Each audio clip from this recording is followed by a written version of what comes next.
Dondurucu bir kar fırtınasının ortasındasınız.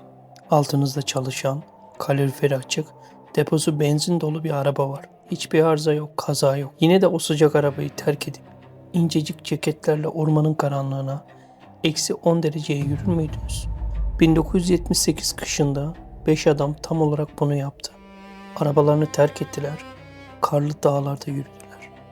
Aylar sonra içlerinden birinin cesedi bir orman kulübesinde bulundu. Kulübede yakacak odun vardı. Kalın battaniyeler vardı. 5 kişiye bir yıl yetecek kadar yiyecek vardı. Ama o adam hiçbirine dokunmadan o yatağın içinde haftalarca yavaş yavaş açlıktan ölmeyi seçti. Bu bir komplo teorisi değil.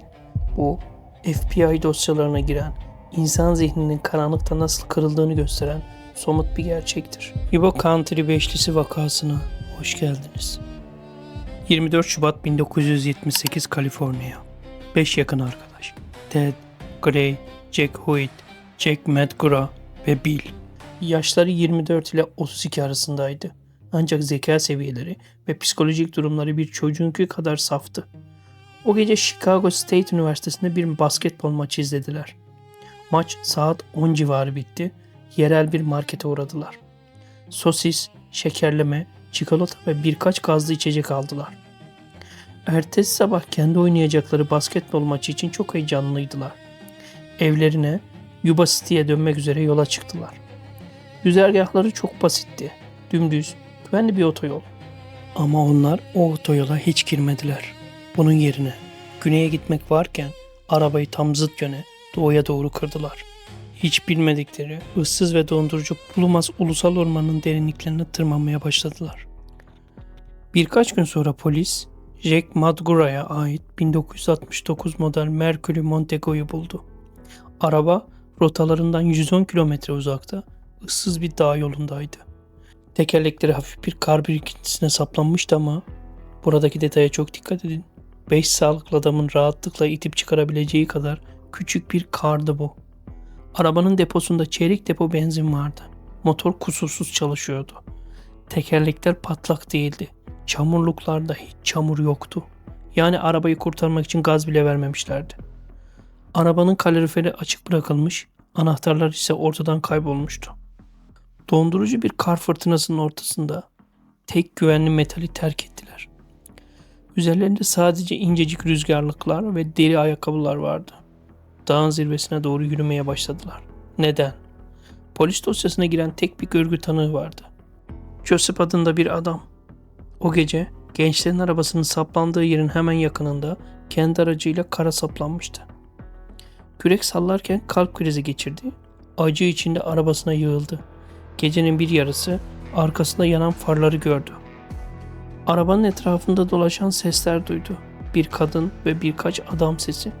Adam yardım istemek için acı içinde bağırdı. Bağırdığı an sesler bıçak gibi kesildi. Farlar söndürüldü. Kimse ona yardım etmedi. Ormanın sessizliğine gömüldüler. Daha sonra el feneri taşıyan figürlerin ormana yürüdüğünü gördüğünü polise rapor etti. O gençler karanlıkta neyden ya da kimden saklanıyordu.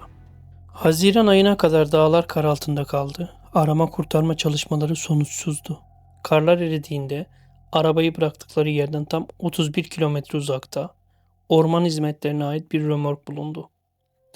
İçeri giren ekipler yatağın üzerinde kalın battaniyeleri sarılmış bir ceset buldular. Ted Weir.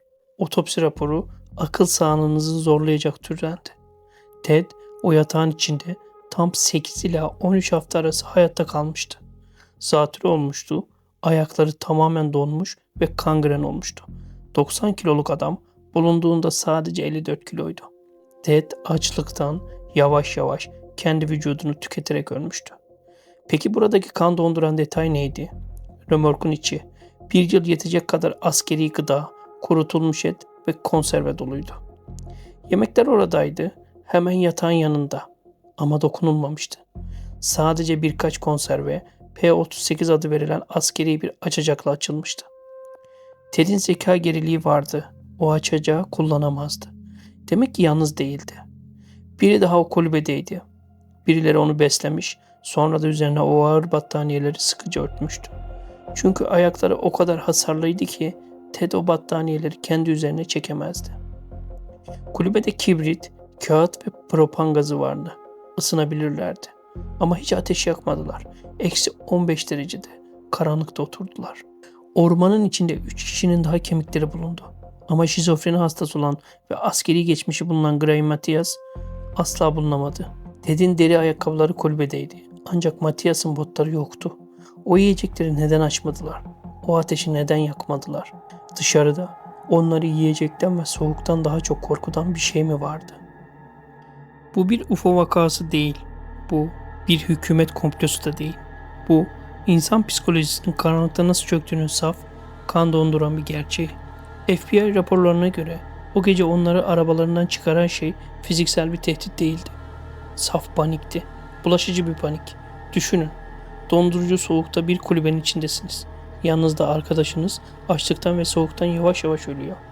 Sadece elinizi uzatıp o konserve kutusunu açmanız, sadece o kirpiti çakıp ateşi yakmanız hayat kurtaracak.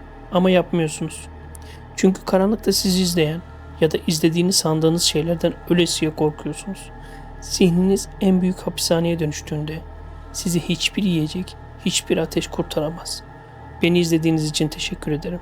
Bir sonraki hafta farklı bir konuyla sizlerle olmaya devam edeceğim. Kendinize iyi bakın.